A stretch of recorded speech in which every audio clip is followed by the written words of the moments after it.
Hey there everyone, Atesh here, back again with another video and welcome to the TypeScript series. So now let's move into the TypeScript segment, which is available only in TypeScript and not in the JavaScript world. And this is known as tuples and tuples. There are a lot of names which people call it. I usually call it as tuples. And yes, this is almost similar that is available in other languages that you might have heard and seen, such as Python. But here, this is not that much well implemented, and that is the reason why I wanted to talk a bit about tuples in this video. They are great, they are fantastic. I'll tell you a special use case where it can be used, and I'll also tell you where you should not be using it and where you should be cautiously using it, because there's a good thread in the Stack Overflow which you should really keep an eye on, which points out some of the not so good things about the tuples, and you should be worried about that. So first, let's see what tuples is. And in broad category, it's just an array, a kind of a specialized array that is given to us by TypeScript with some restrictions onto it. So let's go ahead and catch up with that one. So let's just say there is a simple user that you want to create. So how we do that? We go ahead and say, hey, this is going to be a user, and maybe this user is going to be a type of string, an array or array of string. And let's just call this one, and let's initialize this one as simply saying this one is going to be HC, simple like that, or just a string. Both are the same. So this is okay. This is no problem at all. But let's just say you want that it should be a string and a number and a Boolean, but in a very precise order. That is the most important thing, in a precise order. You don't want that. Right now, if I go ahead and do this, this is obviously problematic because it's just a string. And if I go ahead and say that, hey, it can be either string or a number, but an array. So I go ahead and wrap this up and I say that, hey, this can be a string or it can be a number. There we go. Now I can go ahead and say HC and comma 1. That is fine. But I also can go ahead and say 1 comma HC. That is also fine. But there are cases, there are special situations where you want a specific thing into your array to be pushed on. Maybe usually an API call, because the API structure data is always in a very specific format. If something comes up first in an array, that always needs to come up at the 0th position, and something that needs to come up at 2nd position, that always comes like this. So there is no restriction right now in front of us. And as you know, this TypeScript is all about putting more restriction in front of us or on top of that. So let's go ahead and duplicate that. So I'm going to go ahead and let's go ahead and duplicate that. Not like that. Looks like I'm forgetting the shortcuts. Okay, all right. There we go. So the one way of doing that is actually converting that into a tuple. So let me go ahead and do that.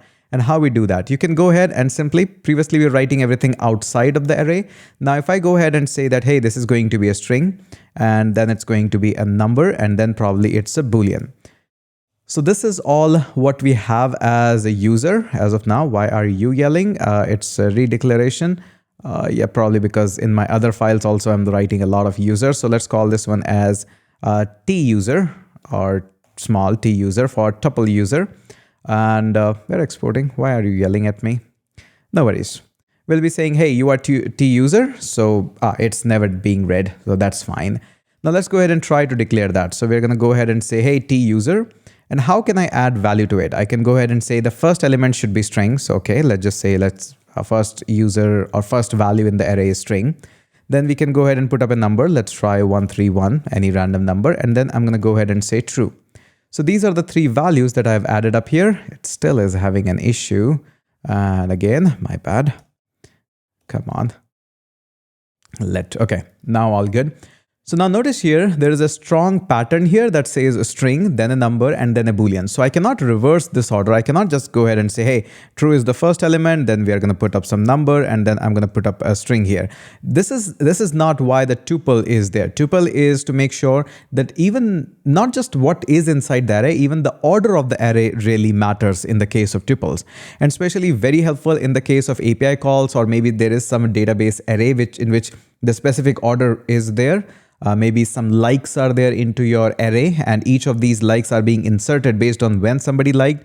So in that case, you can go ahead and use that. I know, very vague example, but yes, tuple is all about restricting you so that you have an order of the data.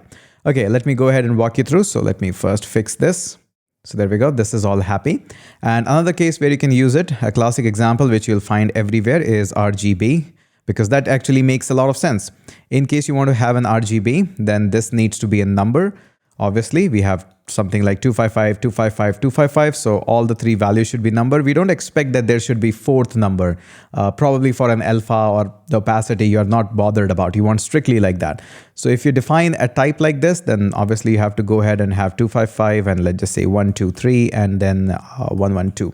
So this is a guarantee that always these numbers are going to be there. For example, somebody puts an opacity and say that, hey, we want an opacity of 0.5.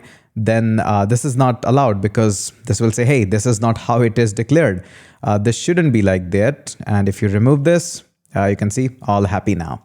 So one of the example up here, but it's not like it's all easy and all useful. And as I told you, you don't have to just put up a reference just like this. You can define a type like this as well. For example, we have already studied type quite a lot.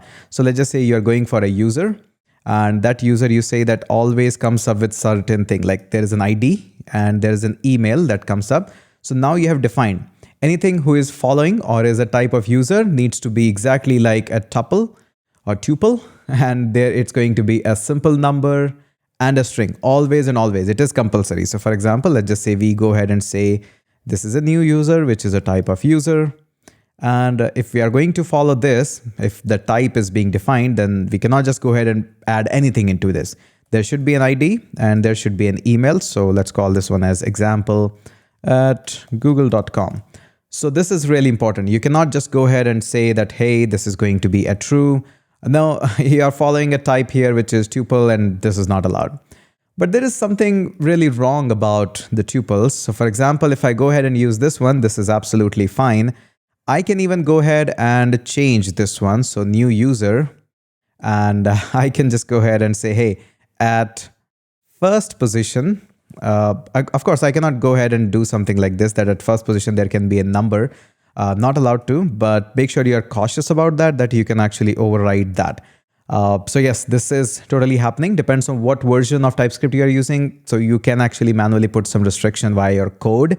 But right now there is nothing which is stopping me to override these values. So it's not a guarantee that the values will never change. It will change. You can change it, and that's it. Now, one other thing which is really controversial about this entire thing is, let me go ahead and comment this out, or we can actually leave it, no problem. I can actually go ahead and say new user, and if you notice it carefully, it's just an array. It's just an array with the restriction that first value should be number, second value should be string, or you can say 0th value, first value, you get the idea. Since this is an array, I'm actually allowed to use all the methods of an array, and now I can go ahead and say true. And you might have obviously noticed it, that new user is now not following the protocol that we assigned it. And by the term protocol, I mean to say that what restriction we put up, what kind of a guarantee we put up with the tuples here, that hey, it should be number, then a string and nothing else. But with these methods, I'm actually allowed to do so. Not great, but I can actually show you something really interesting up here. So there is a nice article here on the JavaScript section of the Stack Overflow. So TypeScript array push method can't catch a tuple type of array. And it's really long ago, 1 year, 11th month. Not long in terms of a programming language career, but in terms of what is this? And this is a good question. Somebody tried to rephrase it nicely, that tuples are known for their length and where the elements may have a value. So when you say number and string, it is guaranteed that you will have only 2 length. But first number at 0th position will be number and a string. But you can use push, and push was just an example I used here. You can use unshift, shift, and that messes up everything. And even there's a link to the article that, hey, how this is going on. This was closed by Microsoft, that, hey, this is how it is. That's a great read. If you try and give your 5 minutes of your valuable time, then it's a really great thing to read about why this happens and all of that. So really, there's a lot. And there's a great answer about the read-onlys and stuff as well. But as a matter of fact, yes, this is all there. But the fact is that still this is possible. So make sure if you're using TypeScript and you are using tuples and are too much reliant on that, this is not just, this is something that can happen to your code base. So I think this is all a good overview of the tuples, and I think you'll be cautious about that. And let's catch up in the next video.